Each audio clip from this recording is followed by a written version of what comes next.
श्री गणेशाय नमः। आप सभी का हमारे YouTube चैनल पर हार्दिक स्वागत है। आज सुने बुधवार व्रत की पौराणिक कथा। प्रेम से बोलें गणेश जी महाराज की जय हो। बुधवार व्रत शुक्ल पक्ष के पहले बुधवार से शुरू करना अच्छा माना जाता है। इस दिन प्रातः उठकर संपूर्ण घर की सफाई करें। तत्पश्चात स्नान आदि से निवृत्त हो जाएं। इसके बाद पवित्र जल का घर में छिड़काव करें। घर के ही किसी पवित्र स्थान पर भगवान गणेश जी, शिव परिवार की प्रतिमा या चित्र किसी कांस्य पात्र में स्थापित करें। तत्पश्चात धूप, दीप, बेलपत्र, अक्षत और घी का दीपक जलाकर पूजा करें। व्रत करने वाले को हरे रंग की माला या वस्त्रों का अधिक प्रयोग करना चाहिए। इस दिन गणेश जी को 21 गांठों सहित दूर्वा चढ़ाने का विधान है। मान्यता है कि ऐसा करने से भगवान गणेश की कृपा शीघ्र ही प्राप्त होने लगती है। भगवान गणेश जी भाग्य के बंधन खोलकर सौभाग्य प्राप्ति का वरदान देते हैं। इसके विषय में एक प्रचलित कथा भी है। पौराणिक कथा के अनुसार प्राचीन काल में अनलासुर नाम का एक दैत्य था। उसके कोप से स्वर्ग और धरती पर त्राहि त्राहि मची हुई थी। अनलासुर एक ऐसा दैत्य था जो मुनि, ऋषियों और साधारण मनुष्यों को जिंदा निगल जाता था। इस दैत्य के अत्याचारों से त्रस्त होकर इंद्र सहित सभी देवी देवता, ऋषि मुनि भगवान महादेव से प्रार्थना करने जा पहुँचे और सभी ने महादेव से ये प्रार्थना की कि वे अनलासुर के आतंक का खात्मा करें। तब महादेव ने समस्त देवी देवताओं तथा ऋषि मुनियों की प्रार्थना सुनकर उनसे कहा कि दैत्य अनलासुर का नाश केवल श्री गणेश ही कर सकते हैं। फिर सबकी प्रार्थना पर श्री गणेश ने अनलासुर को निगल लिया। तब उनके पेट में बहुत जलन होने लगी। इस परेशानी से निपटने के लिए कई प्रकार के उपाय करने के बाद भी जब गणेश जी के पेट की जलन शांत नहीं हुई, तब कश्यप ऋषि ने दूर्वा की 21 गांठें बनाकर श्री गणेश को खाने को दी। ये दूर्वा श्री गणेश जी ने ग्रहण की। तब कहीं जाकर उनके पेट की जलन शांत हुई। ऐसा माना जाता है कि श्री गणेश को दूर्वा चढ़ाने की परंपरा तभी से आरंभ हुई। व्रत के दिन बुद्ध मंत्र ओम ब्राम ब्रीम ब्रौम सह बुद्धाय नमः का जप करना चाहिए। पूजन, मंत्र, जप एवं प्रार्थना के बाद बुधवार कथा का पाठ सुने। श्री गणेश चालीसा, श्री गणेश जी की आरती भी करनी चाहिए। पूरे दिन व्रत कर शाम के समय फिर से पूजा कर एक समय भोजन करना चाहिए। बुधवार व्रत में हरे रंग के वस्त्रों और सब्जियों का दान देना चाहिए। इस दिन एक समय दही, मूंग दाल का हलवा या हरी वस्तु से बनी चीज़ों का सेवन करना चाहिए। अब आइए सुनते हैं बुधवार व्रत की पौराणिक कथा। समतापुर नगर में मधुसूदन नामक एक व्यक्ति रहता था। वह बहुत धनवान था। मधुसूदन का विवाह बलरामपुर नगर की सुंदर और गुणवंती लड़की संगीता से हुआ था। एक बार मधुसूदन अपनी पत्नी को लेने बुधवार के दिन बलरामपुर गया। मधुसूदन ने पत्नी के माता पिता से संगीता को विदा कराने के लिए कहा। माता पिता बोले, बेटा आज बुधवार है, बुधवार को किसी भी शुभ कार्य के लिए यात्रा नहीं करते। लेकिन मधुसूदन नहीं माना। उसने ऐसी शुभ अशुभ की बातों को न मानने की बात कही। दोनों ने बैलगाड़ी से यात्रा आरंभ की। 2 कोस की यात्रा के बाद उसकी गाड़ी का एक पहिया टूट गया। वहां से दोनों ने पैदल ही यात्रा शुरू की। रास्ते में संगीता को प्यास लगी। मधुसूदन उसे एक पेड़ के नीचे बैठाकर जल लेने चला गया। थोड़ी देर बाद जब मधुसूदन कहीं से जल लेकर वापस आया, वह बुरी तरह हैरान हो उठा, क्योंकि उसकी पत्नी के पास उसकी ही शकल सूरत का एक दूसरा व्यक्ति बैठा था। संगीता भी मधुसूदन को देखकर हैरान रह गई। वह दोनों में कोई अंतर नहीं कर पाई। मधुसूदन ने उस व्यक्ति से पूछा, तुम कौन हो और मेरी पत्नी के पास क्यों बैठे हो? मधुसूदन की बात सुनकर उस व्यक्ति ने कहा, अरे भाई, ये मेरी पत्नी संगीता है। मैं अपनी पत्नी को ससुराल से विदा कराकर लाया हूँ। लेकिन तुम कौन हो जो मुझसे ऐसा प्रश्न कर रहे हो? मधुसूदन ने लगभग चीखते हुए कहा, तुम जरूर कोई चोर या ठग हो। ये मेरी पत्नी संगीता है। मैं इसे पेड़ के नीचे बैठाकर जल लेने गया था। इस पर उस व्यक्ति ने कहा, अरे भाई, झूठ तो तुम बोल रहे हो। संगीता को प्यास लगने पर जल लेने तो मैं गया था। मैंने तो जल लाकर अपनी पत्नी को पिला भी दिया है।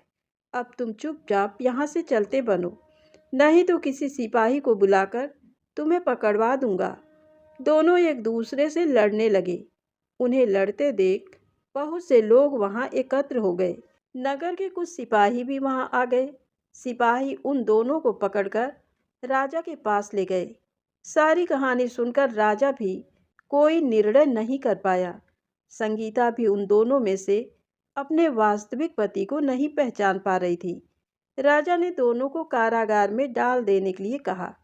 राजा के फैसले पर असली मधुसूदन भयभीत हो उठा।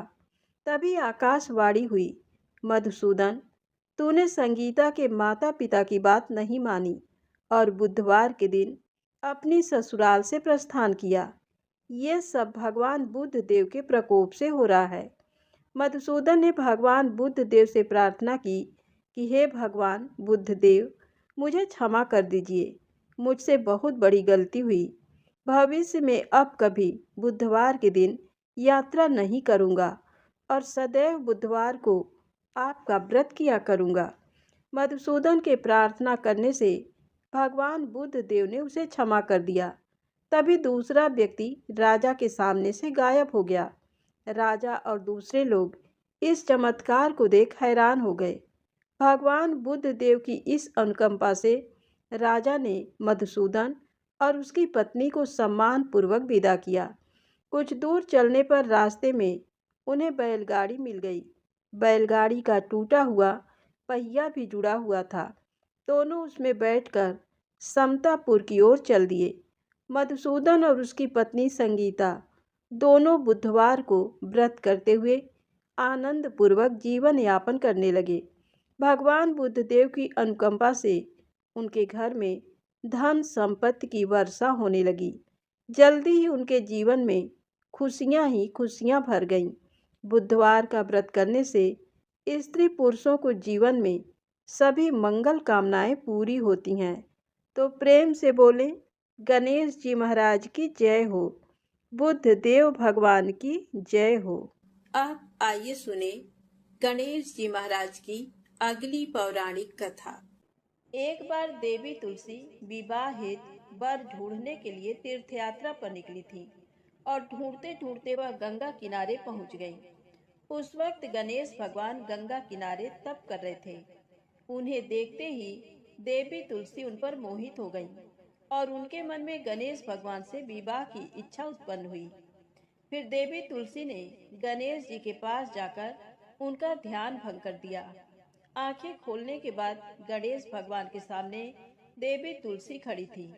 लेकिन सामने एक स्त्री है, इसलिए अपने क्रोध को नियंत्रण में रखकर गणेश भगवान ने पूछा, आप कौन है देवी, और मेरा ध्यान भंग करने का क्या कारण है?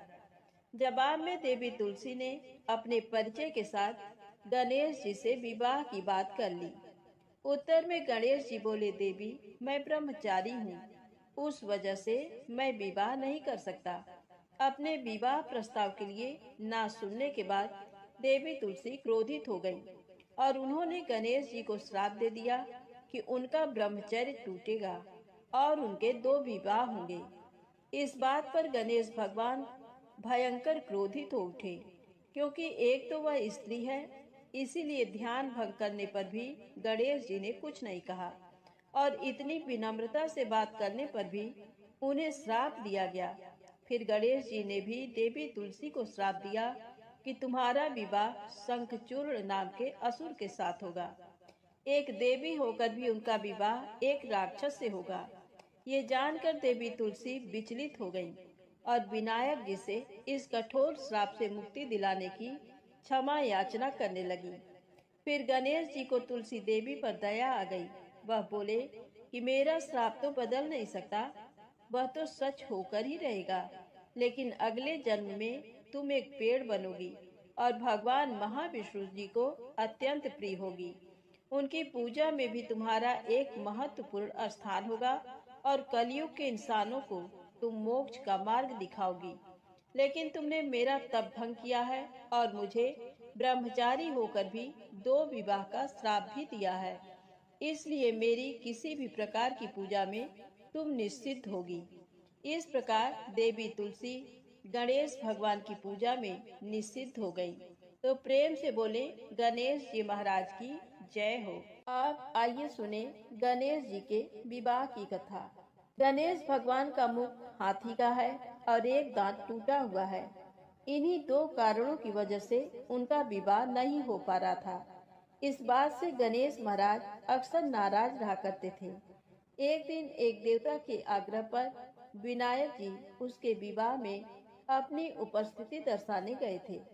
विवाह स्थल पर पहुंचने के बाद कुछ देवताओं ने मिलकर गणेश भगवान का समय पर विवाह न होने के कारण उपहास किया, जिसे गणेश जी बहुत ही अधिक नाराज हो गए। उसी दिन उन्होंने ठान लिया कि जब तक मेरा विवाह नहीं होता तब तक मैं किसी भी देवता का विवाह नहीं होने दूंगा। गणेश भगवान के पास विवाह और अन्य संदेश लाने का काम उनके प्रिय वाहन मूषक राज करते थे। अब मूषक राज जब भी किसी देवता के विवाह का समाचार लाते तब गणेश जी उसे आदेश देते और मूषक राज अपनी सेना के साथ जाकर उस विवाह के मंडप को गिराकर तहस नहस करते एवं बारातियों को भी भगा देते। इस तरह गणेश जी और मूषक राज की मिली भगत की वजह से किसी भी देवता का विवाह नहीं हो रहा था। गणपति जी के व्यवहार से तंग आकर सभी देवी देवता भगवान शिव और माता पार्वती जी के पास पहुंच गए और इस विराट समस्या का समाधान मांगने लगे। भगवान शिव और माता पार्वती ने कहा कि इसका हल तो आपको केवल ब्रह्मा देव जी के पास ही मिल सकता है। कृपा करके आप ब्रह्मलोक को जाएं। माता पार्वती और महादेव को प्रणाम करके सभी देवी देवता ब्रह्मा जी के पास प्रकट हुए। देवताओं की समस्या को ठीक से सुनने के बाद ब्रह्मा जी ने अपनी योग शक्ति से 2 कन्याओं का निर्माण किया। कन्याओं का नाम था रिद्धि और सिद्धि। वह दोनों ब्रह्मा जी की मानस पुत्रियां थीं। उन्हें लेकर ब्रह्मा जी गणेश महाराज के पास गए और उनसे अपनी पुत्रियों को ज्ञान एवं शिक्षा प्रदान करने का निवेदन करने लगे। ब्रह्मा देव जी का मान रखने के लिए एक दंत भगवान ने रिद्धि और सिद्धि को शिक्षा देना आरंभ किया।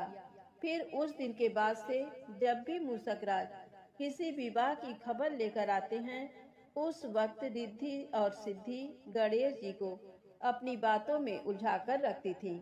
इस तरह गणेश जी का ध्यान किसी और विषय पर रहता और दूसरी तरफ देवताओं की विवाह संपन्न हो जाते। एक दिन बुद्धि के देवता भगवान गणेश जी को ये बात समझ आ गई, लेकिन उनके क्रोध में आने से पहले ही ब्रह्मा देव अपनी दोनों पुत्रियों के साथ वहां पर प्रकट हुए। रिद्धि और सिद्धि को सामने देखते ही गणेश जी का क्रोध बढ़ने लगा, किंतु विनायक जी के मुख से कोई भी शब्द निकलने के पहले ही भगवान ब्रह्मा देव ने कहा, हे गणेश जी, आपने स्वयं ही मेरे पुत्रियों को शिक्षा दी है और अब मुझे इन दोनों के विवाह योग्य कोई वर नहीं मिल रहा है। मेरी आपसे विनती है कि आप ही रिद्धि और सिद्धि से विवाह करके मुझे धन्य कीजिए। परमपिता ब्रह्मा देव जी की शांत वाणी सुनकर गणेश जी का क्रोध शांत हो गया और वह उस विवाह प्रस्ताव के लिए हंसी खुशी राजी हो गए। विवाह के बाद अपनी दोनों पत्नियों से उन्हें 2 पुत्र प्राप्त हुए, जिनका नाम रखा गया शुभ और लाभ। तो प्रेम से बोले गणेश जी भगवान की जय हो। अब आइए सुनते हैं गणेश जी की पौराणिक कथा। बहुत समय पहले की बात है। एक दिन गणेश जी धरती पर सैर कर रहे थे। सैर करते करते वह एक अनाज के खेत में पहुंच गए और भूख लगने के कारण उन्होंने उस खेत में से 12 अनाज के दाने तोड़कर खा लिए। वह खेत सेठ धनी राम जी का था।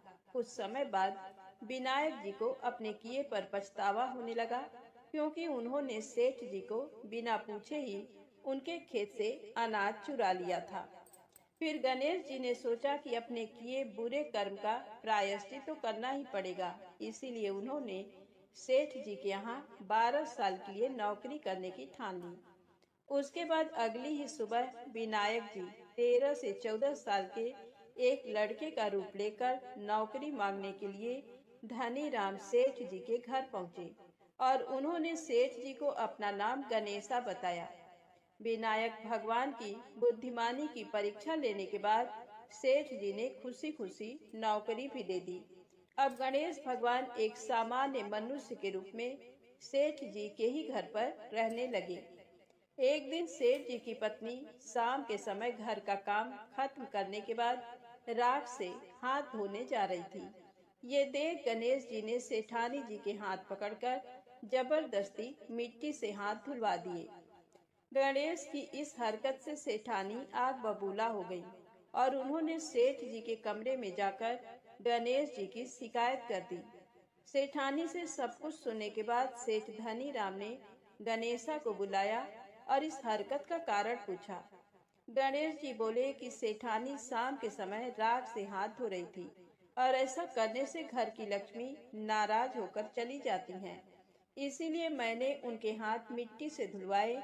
इससे घर पर माता लक्ष्मी की कृपा बनी रहती है। ये सब सुनकर सेठ जी ने सोचा, गणेशा की सोच तो बड़ी अच्छी है। उसी के कुछ दिन बाद कुंभ मेले का शुभ अवसर आया। सेठ जी ने गणेशा को बुलाया और कहा, सेठानी जी को कुंभ मेले में स्नान करा लाओ।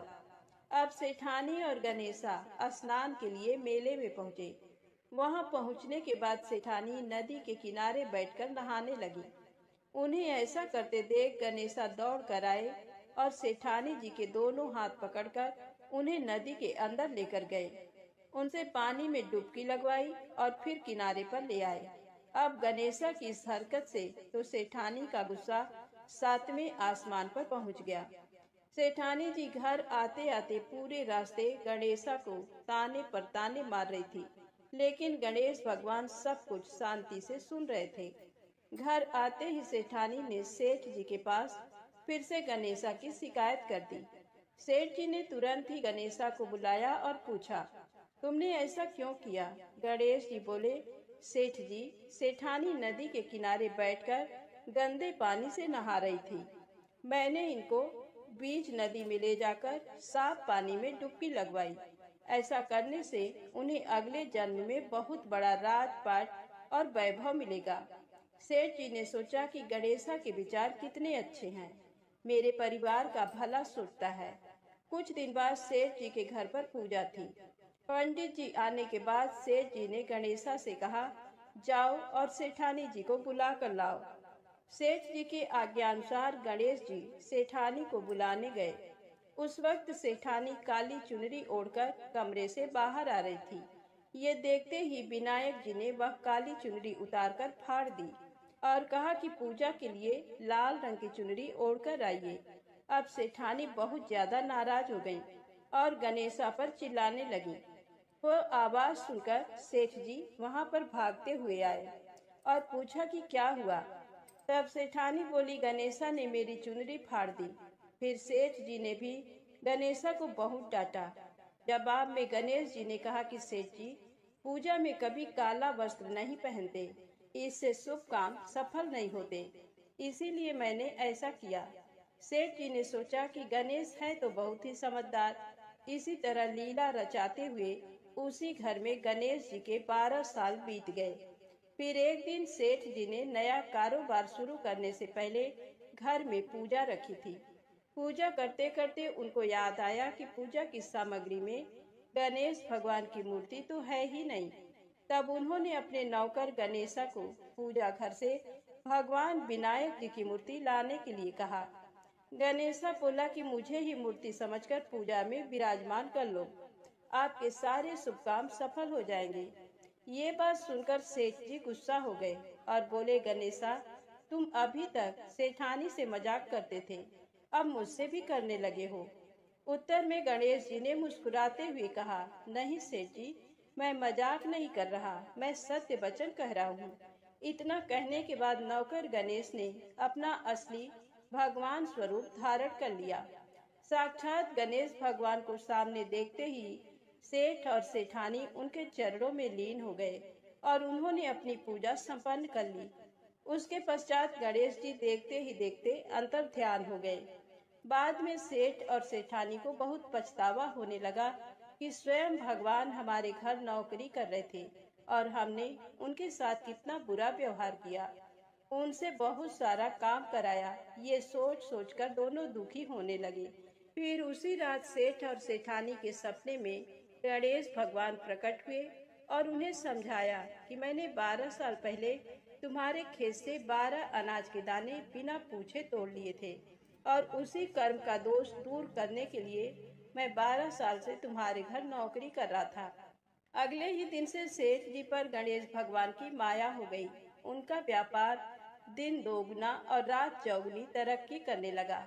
धनी राम सेठ जी के जीवन की काया पलट हो गई।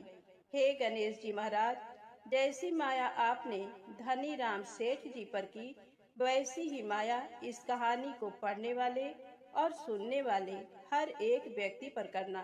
कथा अधूरी हो तो इसे पूरी करना और अगर हमसे कोई गलती हो गई हो तो उसे क्षमा करना। प्रेम से बोले गणेश जी महाराज की जय हो। आइए सुने धन समृद्धि प्रदान करने वाली माता अन्नपूर्णा की बड़ी ही दुर्लभ कथा। प्राचीन काल की बात है। पुरुषोत्तमपुर नामक ग्राम में एक बहुत धर्मात्मा सेठ जी रहा करते थे। उनके 5 पुत्र और एक सबसे छोटी पुत्री थी और उसका नाम गौरी था। सेठ जी का भरा पूरा परिवार था। सेठ जी ने अपने सभी 5 पुत्रों का विवाह कर दिया था और जब छोटी बेटी गौरी विवाह की योगी हुई तो उन्होंने उसका विवाह एक दूसरे नगर के अपने ही समान धनी परिवार में कर दिया। अब सेठ जी की पुत्री गौरी दुल्हन बनकर जिस घर में गई, वहां उसका पति अपने माता पिता का इकलौता पुत्र था। अब गौरी बड़े ही प्रसन्नता पूर्वक अपने ससुराल में रहने लगी।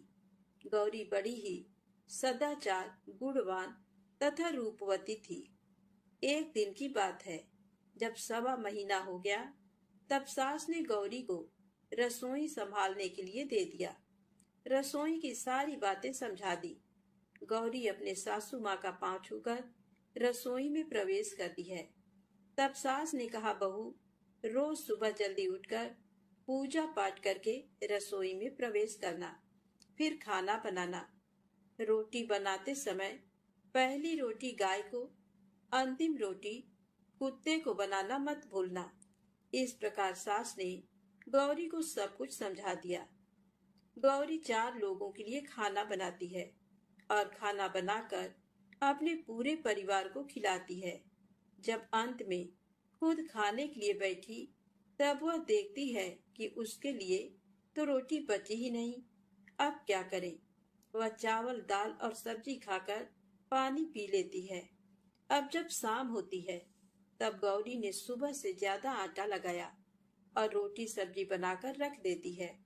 जब रात्रि में सब लोग खा लेते हैं, तो फिर से जब गौरी खाने के लिए बैठी, रोटी का डब्बा खोलती है तो उसमें एक भी रोटी नहीं थी।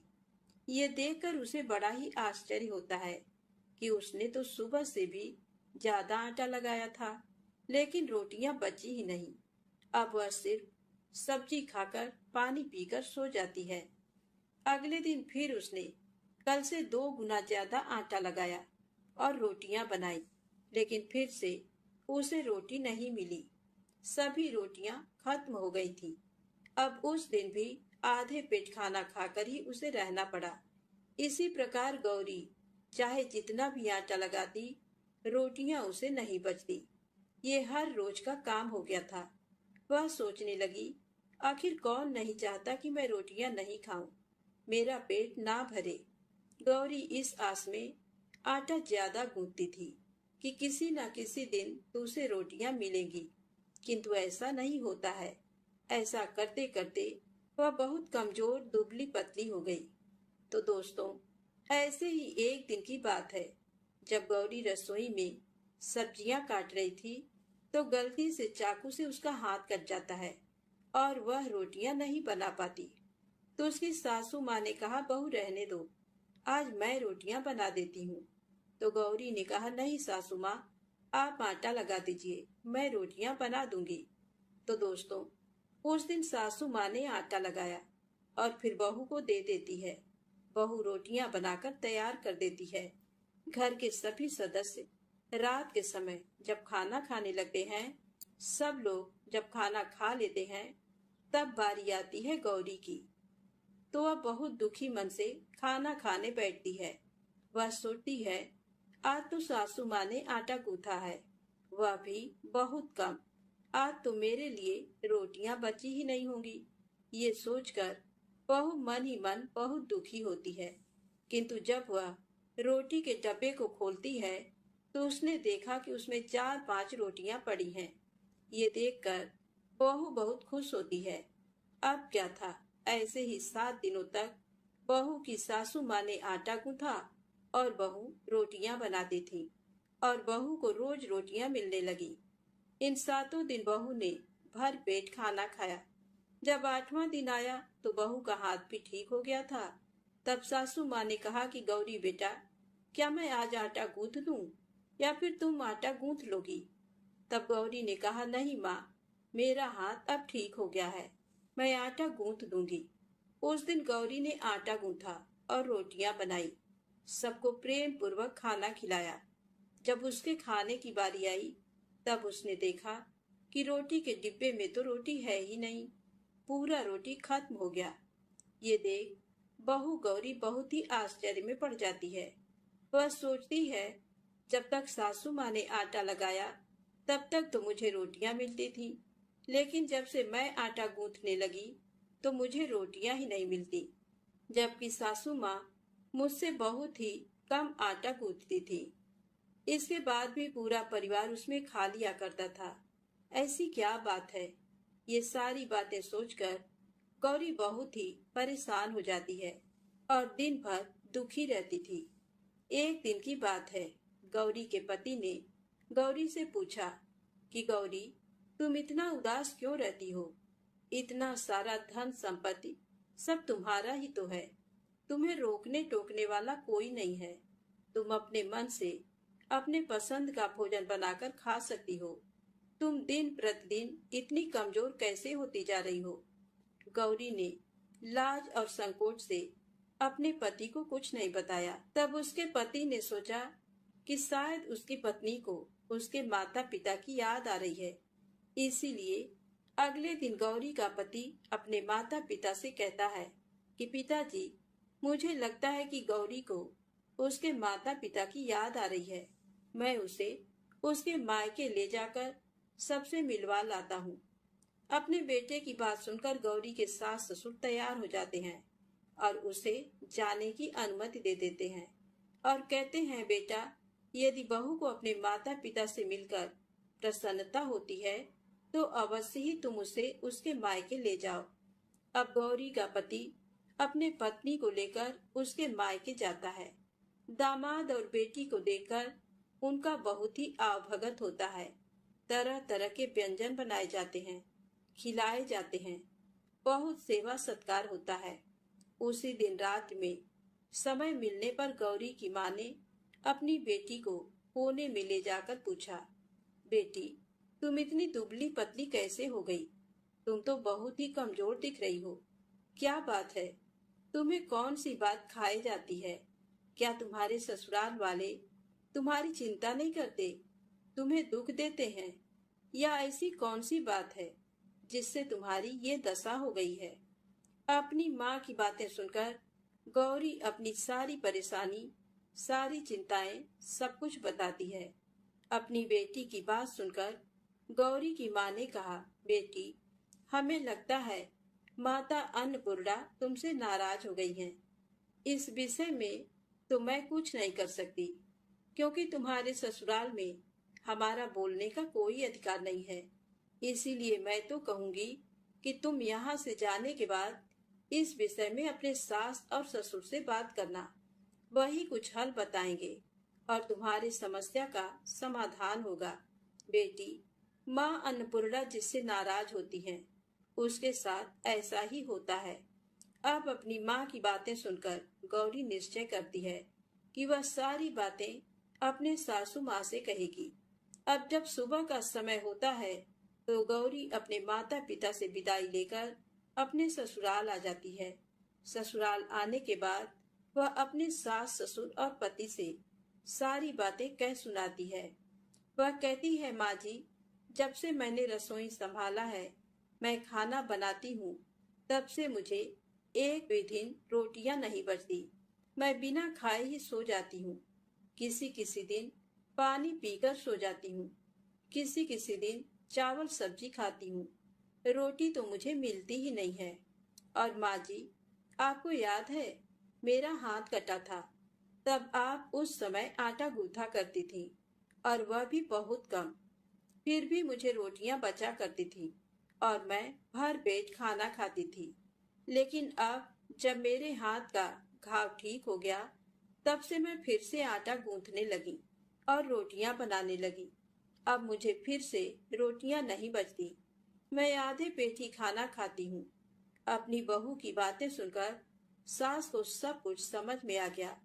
उसने कहा, बहू, ये शायद मेरी ही गलती है। मैंने तुम्हें सब कुछ बताया, सब कुछ सिखाया, लेकिन एक बात तो बताना भूल ही गई। ऐसा कहकर सास अपनी बहू का हाथ पकड़कर गौरी को रसोई में ले जाती हैं। एक परात में आटा निकालकर उस आटे को अच्छे से गूंथती हैं। गूंथने के बाद उस गूंथे हुए आटे पर अपने उंगलियों के 5 छाप लगा देती हैं और कहती हैं, बहू, ये माँ अन्नपूर्णा का छाप होता है, उनका चिन्ह माना जाता है। आटा लगाने के बाद कोई भी स्त्री इस तरह छाप लगाती है तो उसके घर में बरकत होती है। इसका अर्थ ये है कि माँ अन्नपूर्णा की कृपा सभी परिवार वालों पर बरसे और कोई भी सदस्य भूखे पेट ना सोए। बहू, मैं तुम्हें ऐसा बताना भूल गई। आज से तुम आटा लगाते वक्त आटे पर अपना 5 छाप, 5 उंगलियों का छाप छोड़ देना और माँ अन्नपूर्णा तुम्हारे ऊपर अवश्य ही कृपा करेंगी और तुम कभी भी खाली पेट, भूखे पेट नहीं सोगी। ये बरकत का चिन्ह होता है। अब अपने सासू माँ की बात सुनकर बहू हर रोज आटा गूंथती और फिर उस पर अपने 5 अंगुलियों की छाप छोड़ देती और फिर रोटियां बनाती। अब बहू को भी हर रोज रोटियां मिलने लगी। वह पेट भर भोजन करने लगी और स्वस्थ भी हो गई। माँ अन्नपूर्णा की कृपा उस पर बरसने लगी। उसके हाथ में माँ अन्नपूर्णा का वास हो गया। घर पर कोई भी सदस्य भूखा नहीं रहता और जो कोई मेहमान आता या कोई भी भीख मांगने के लिए भिक्षुक आता, उसे भी वह खाना खिलाकर ही घर से विदा करती।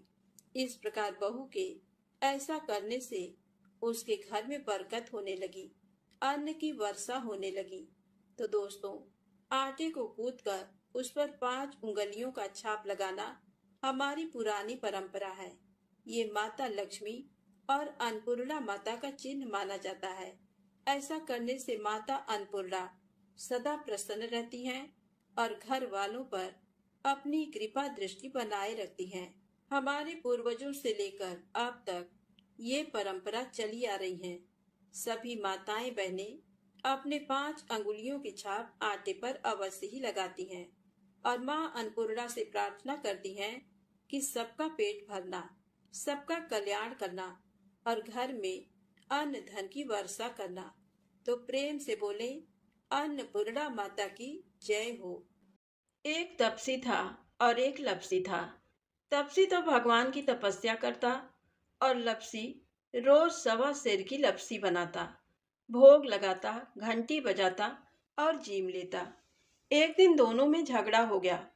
तपसी बोला कि मैं बड़ा हूँ। लपसी कहने लगा कि नहीं, मैं बड़ा हूँ। तपसी बोला कि मैं रोज भगवान की तपस्या करता हूँ, इसीलिए मैं ही बड़ा हूँ। लपसी बोला कि मैं रोज भगवान को 1.25 सेर की लपसी का भोग लगाता हूँ, इसीलिए मैं बड़ा हूँ। दोनों आपस में झगड़ रहे थे। नारद जी वहां से गुजरे तो दोनों को झगड़ते देखा। पूछने लगे कि क्यों झगड़ रहे हो। तब दोनों ने अपनी अपनी बात कह दी। नारद जी बोले कि तुम लोग आपस में झगड़ा मत करो। तुम में से कौन बड़ा है, इस बात का फैसला मैं कर दूंगा। अगले दिन सुबह सुबह तपसी और लपसी दोनों नहाकर आ रहे थे। नारद जी ने दोनों के रास्ते में सवा सवा करोड़ की अंगूठी रख दी। तपसी ने अंगूठी देखी तो उसने तुरंत उठा ली। इतनी कीमती अंगूठी देखकर उसके मन में लालच आ गया। सोचने लगा कि बड़ी कीमती अंगूठी है, इसे बेचूंगा, बहुत सारे पैसे मिलेंगे।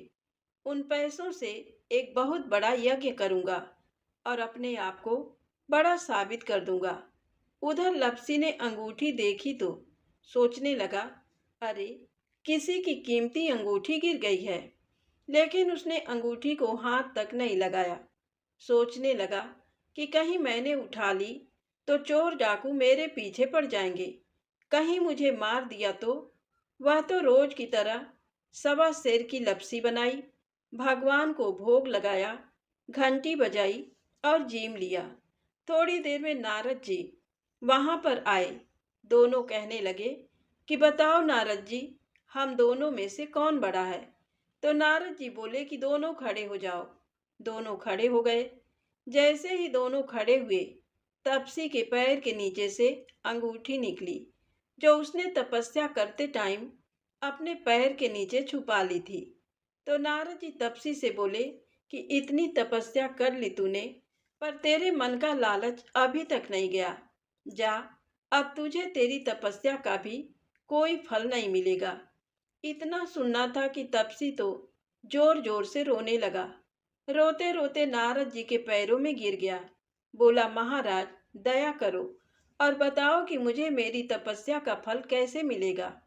तब नारद जी बोले कि जो अपने घर में गाय और कुत्ते की रोटी नहीं बनाएगा तो उसकी तपस्या का फल तुझे मिल जाएगा। दीपक जलाकर हाथ नहीं जोड़ेगा, ब्राह्मण को भोजन कराकर दक्षिणा नहीं देगा, तब उसकी तपस्या का फल तुझे मिल जाएगा। साड़ी देकर भेंट नहीं देगा तो उसकी तपस्या का फल तुझे मिल जाएगा। जो सारी कहानी कहकर तेरी कहानी नहीं कहेगा, तब उसके सारे पुण्य सारे फल तुझे मिल जाएंगे। बस तभी से सभी कथा कहानी के साथ तपसी और लपसी की कहानी जरूर सुननी चाहिए। कहानी सुनने के बाद कहें, तपसी का फल तपसी को मिले, लपसी का फल लपसी को मिले और हमारे कथा कहानी का फल हमें मिले। तो बोलिए श्री लक्ष्मी नारायण भगवान की जय हो।